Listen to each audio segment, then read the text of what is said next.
Hey guys, welcome back. Today's video I am going to be reviewing the ColourPop Bare Necessities eyeshadow palette. I know a lot of you guys have been requesting for this review. I'm sorry it took me so long, but we are here today to talk about the entire palette. I am honestly so excited to be reviewing this palette because when I first saw it, I just fell in love. Like, it was love at first sight, so I'll explain why, but I'm just pumped for this palette, you know? You guys know the rundown. I'll be giving you guys my thoughts, my swatches, my comparisons, and then you'll see 3 looks using this big old palette. So if you guys are interested in all of that, then just continue watching. So let's get started with some product info. This is the Bare Necessities eyeshadow palette. This is their second mega palette, and they did come out with another one, which is their third. So there's 3 in total, which I will be doing a review on the It's All Good palette as well. That's coming soon. I just wanted to get this one done first because this did launch first. This is $34 US,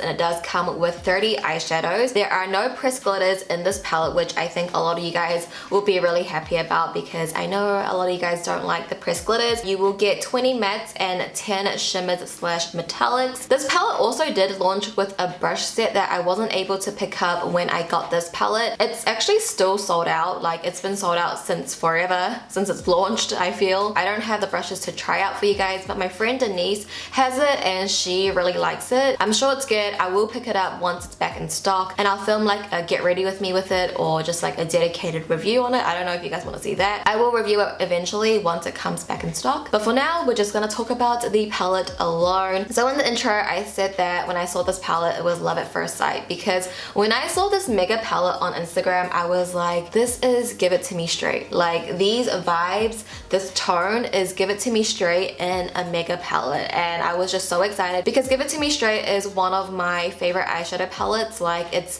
in my top drawer constantly. I would travel with it. It's just like a go-to. It's a favorite. The tones are just so me, and I just love that palette so much. So when I saw this I was like, I know I'm gonna love it, and a lot of you guys knew I was gonna like it too. I got a couple of comments. You guys are so right. You're like, you know me so well because I love this palette, okay? Let me tell you why. I'll tell you all the pros about this palette. I do have some cons, but it's not a big deal. It's like personal preference kind of cons, but let's talk about the pros first. Obviously, this palette is huge. Great thing about mega palettes is that you get so many options to play with, and I really do like these shades that they picked out to put in this palette. Again, it's really give it to me straight vibes. So like I said, you get 20 mattes. So 20 mattes is a lot of mattes to be playing around with, and with the mattes you get like everything. So you get a matte white to sit down your base if you do that, or if you want a matte highlight. You get some satin shades which are really pretty for a matte eye look. You also get a black in here, and a lot of dark browns, a lot of transition shadows. And the transition shadows, you get like your mauvey tones, you get your warm tones, and that's the thing that I loved about the Give It To Me Straight. Not only did I like the tones in there, I liked how you get warm tones and mauvey tones. So I love how you can create something very warm, something very neutral, and then something very mauvey. And when you have so many mattes to play around with, the color stories are just endless, and I love that. And then you have the metallic shadows. I love the metallics in here. Honestly, I wish there were a little bit more metallics. I'll explain a little bit why later, but for the most part I really do like the metallics in here.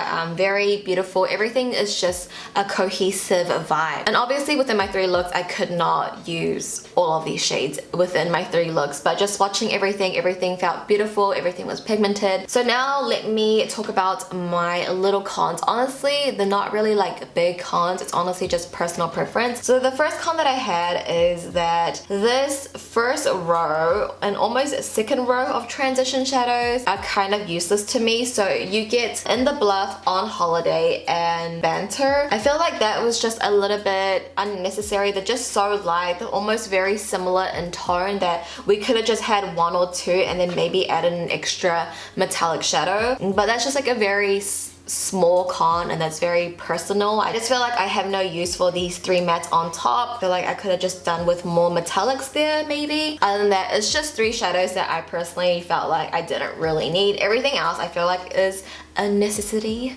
I feel like it's really hard for me to say that word, necessity. Now that I'm saying it out loud, I'm like, is that really a con? It's just 3 shadows out of 30, you know, it's not a big deal. But I just want to tell you guys what I'm thinking, so that's that. And for my second con, it's technically not a con, but you could say that these shadows are nothing special. Nothing is really unique about this palette, you know what I mean? You can find very similar shades from ColourPop, honestly. There's no shadow in here that I'm like, wow, this is so unique. I have nothing like it, but I can see how some people might take it in like, this is nothing new. This is nothing special. I have all of these shades in palettes from ColourPop, and you're right, you probably do. And you guys will definitely see that with my comparisons. To kind of overall wrap up this palette, whether you guys should purchase this or not. Obviously, I love and adore this palette. I think this is one of my favorite palettes from ColourPop. Honestly, it's like a combination of a lot of palettes that I like, you know. Give It To Me Straight, that's the one that I keep mentioning because literally when you guys see my comparisons,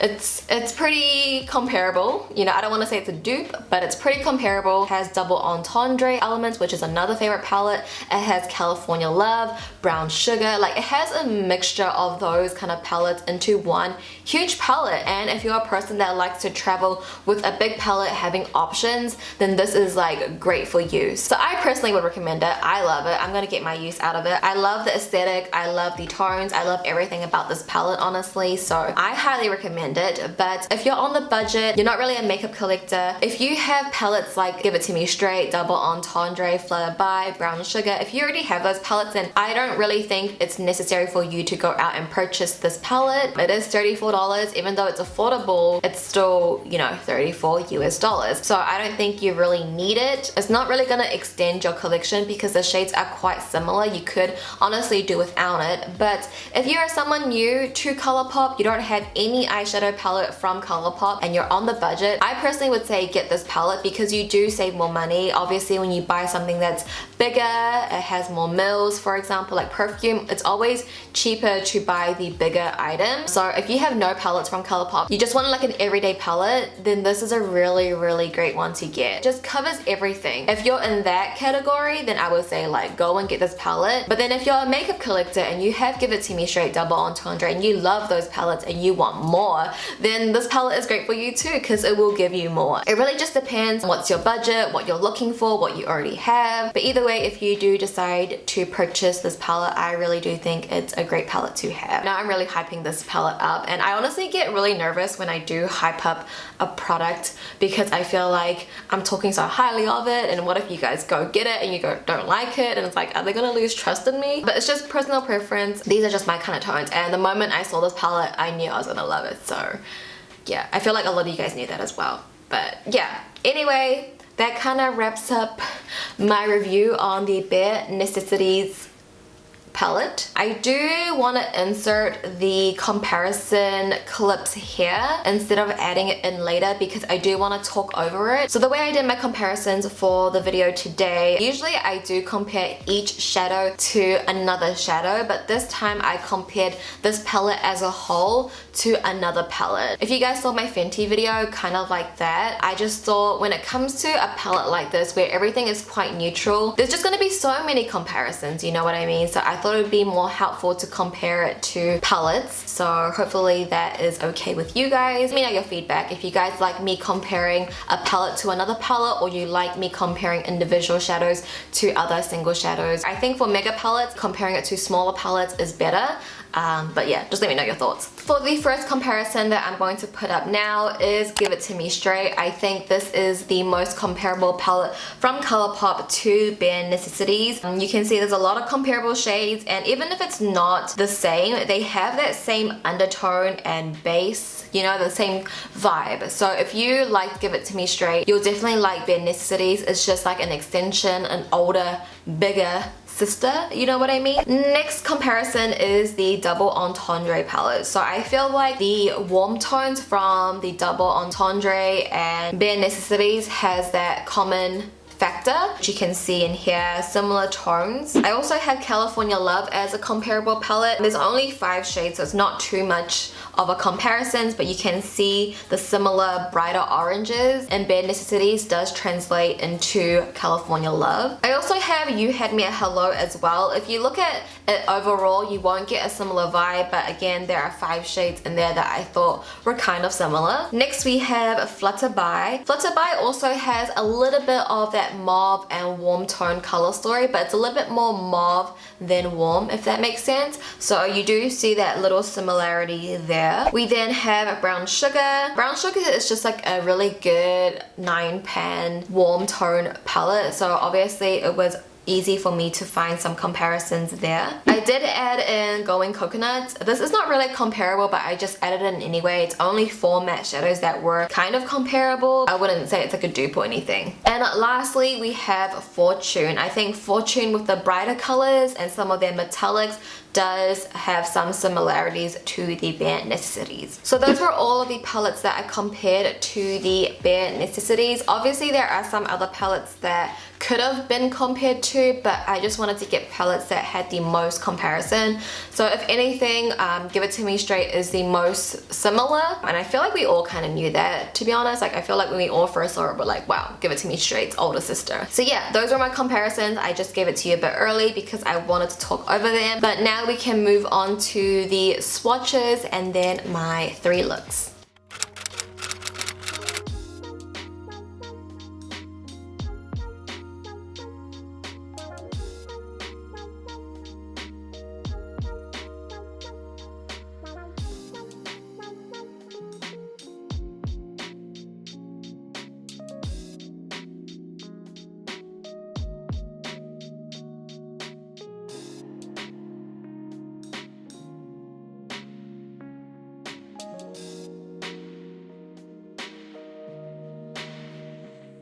To get started with the first look, I will be taking the shade Hot Gossip, and this is going to be our transition shadow. You will see me packing this onto my lid space first, and then I will blend that up towards my crease area. I just want this to be an all over base for this eye look. You will also see that I am bringing it out towards the outer V of my eyes, like dragging it in towards a cat eye shape. And I'm also taking this onto my lower lash line as well. I do run this all over my lower lash, but mainly focusing it at the outer third.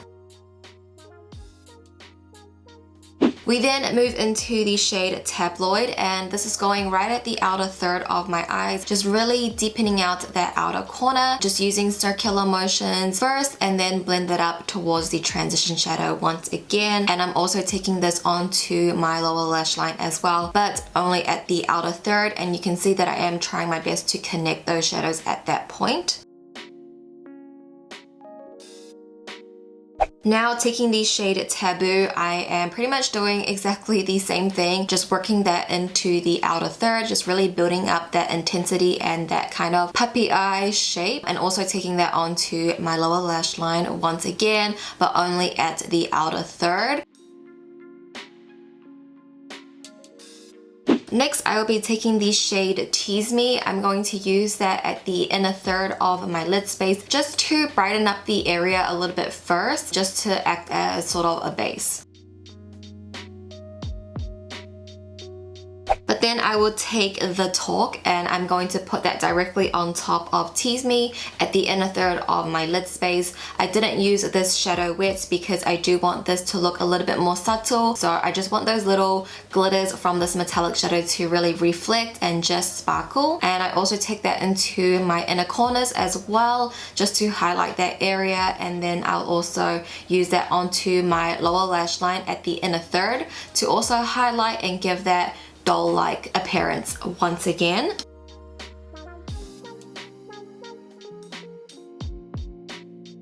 And then I just took the BFF liquid liner from ColourPop in the shade Grande. I used that to line my lash line, and then I went back into Taboo to smudge that liner out. And usually when I do smudge my liner, I do tend to take it into more an upwards motion like a normal wing, but this time I did take it more down.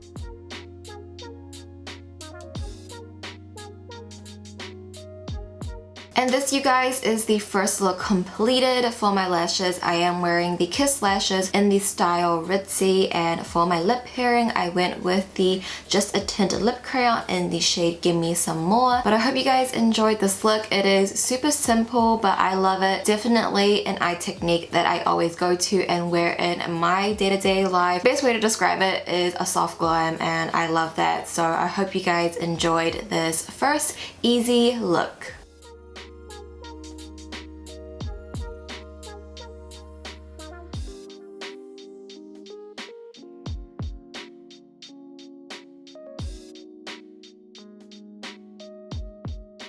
Alright, you guys, we are now moving into the second look. I'm going to start off with the shade Complicated, and this is going to be my transition shadow. I'm just going to work that straight into my crease using windshield wiping motions as always, but I love the shadow as a transition because it's like the perfect tone against my skin tone because it's not too light, not too dark, and it's so easy to blend out. So I love this as a transition. So I did also take that onto my lower lash line as well, just from the outer corner right to the inner corner.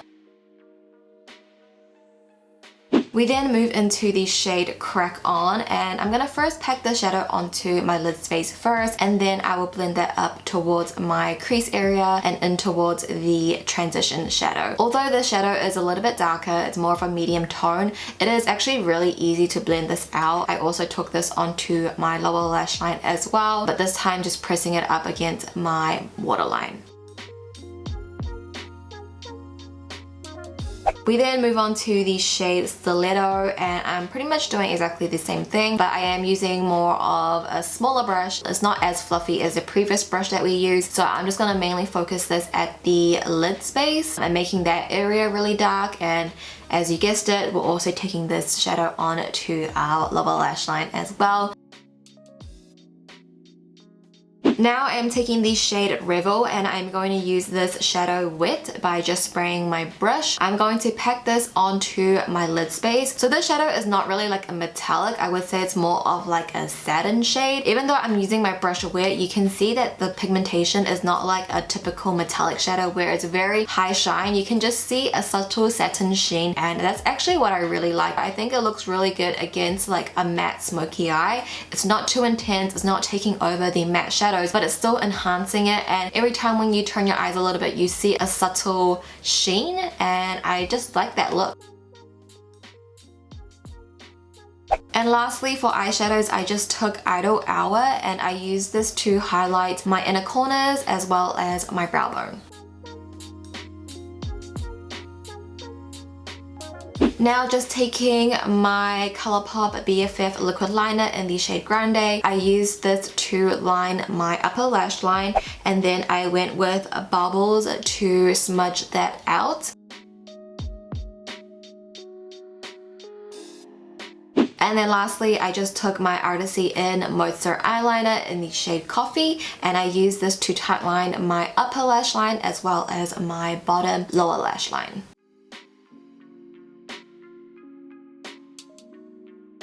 Alright, you guys, that is look 2 completed. For my lashes today, I am wearing the Petite Cosmetics Luxe Faux Mink lashes in the style Diva. For my lip pairing, I am wearing the ColourPop Luxe Liquid Lip in the shade Prince Naveen, and that will complete the second look. I hope you guys enjoyed it. It's just a classic warm smoky eye, and I actually used to rock this like dramatic smoky eye a lot when I first started getting into makeup, so it brings back a little bit of feels. So yeah, I hope you guys enjoyed this second look.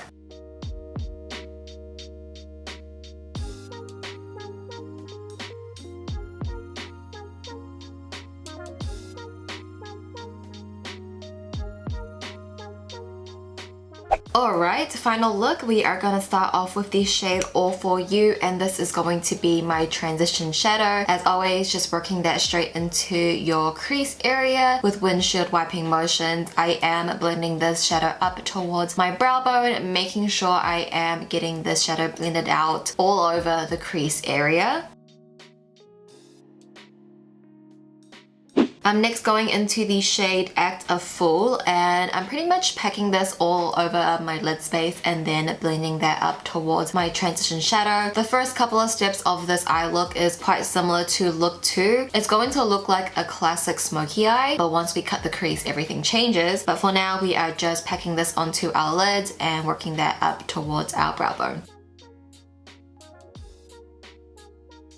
I then go into the shade Dutch Process, and we are doing exactly the same thing, packing that onto our lid and then working that way up towards our crease area. You want to make sure you are getting this eyeshadow all over your crease region, just because when we cut our half cut crease out, we do want the cut crease to contrast against something darker. And now I am just taking my P. Louise eyeshadow base, and I'm going to use this to cut out my cut crease. I like to place the product in the inner third of my lid and then bring that up towards my crease area, and then I kind of just map out how I want the crease to look like by just following the natural curve of my eye. I also take a thinner like paintbrush to really carve out the cut crease and to make it very sharp. Now I am taking the shade Rumored, and I will be using this shadow wet to get the most metallic high shine, and I'm going to place that right on top of that P. Louise base. This can also help further carve out your cut crease as well, just because it's so metallic and so harsh that it can define that cut crease even more. So just make sure you are carving out the crease area and you're not going past the map that we carved out earlier.